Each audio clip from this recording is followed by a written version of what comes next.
σύνδεσμος βρισκόμαστε στο ίδιο μέρος. Στο ίδιο μέρος, στην ίδια διεύθυνση.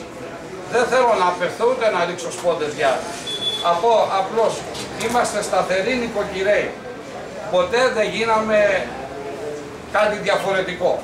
Όλοι ξέρουν ότι το Ολυμπιακός Fan Club εδώ και 15 χρόνια βρίσκεται στην ίδια διεύθυνση. Έχουμε γίνει η ατραξιόν των Ολυμπιακών και εμείς, όλων των τουριστών και των φίλων που έρχονται από την Ελλάδα.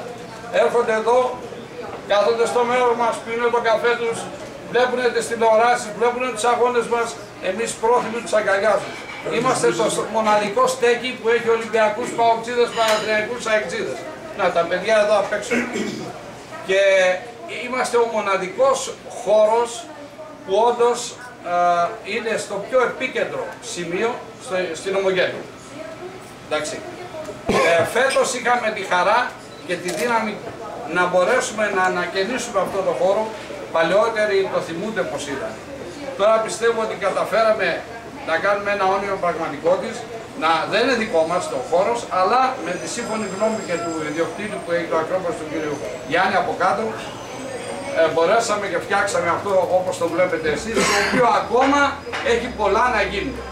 Και ένας από τους λόγους, μάλλον και αύριο, αν μπορέσουμε οικονομικά να σταθούμε λίγο καλά, θα πάρουμε και τα υπόλοιπα πράγματα που χρειάζεται για να ολοκληρωθεί αυτό το έργο.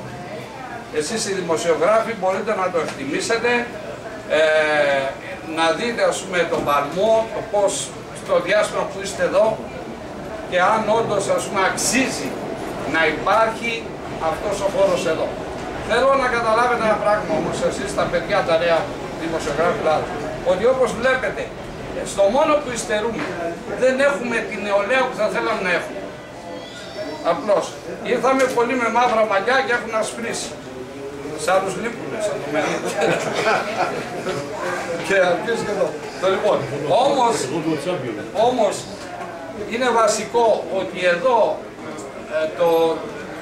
δηλαδή το στυλ το δικό μας είναι πιο κυριλέ από τους συνδέσμους της Ελλάδος αναγκαστικά και λόγω ηλικίας. Αντώνη, αν